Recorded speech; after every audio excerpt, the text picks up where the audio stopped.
Breaking news చూస్తున్న Kaleshwaram project బారేజ్ల నిర్మాణంపై justice Pinaki Chandra Ghose commission నిర్వహిస్తున్న విచారణ ఓ కొలిక్కి వచ్చినట్లుగా తెలిసింది. ఇప్పటివరకు నిర్వహించిన సుదీర్ఘ విచారణలో కమిషన్ గుర్తించిన అంశాలు, అవకతవకలు, ఇతర అంశాలపై సుమారు 204 పేజీలతో ప్రాథమిక నివేదికను సిద్ధం చేసినట్లుగా సమాచారం.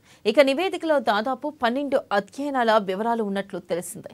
ఇక కాళేశ్వరం ప్రాజెక్టుకు సంబంధించిన వేల సంఖ్యలోని ఫైళ్లను అధ్యయనం చేయడంతో పాటు సాక్షుల క్రాస్ ఎగ్జామినేషన్లో సేకరించిన వివరాలను నివేదికలో పొందుపరిచినట్లుగా సమాచారం.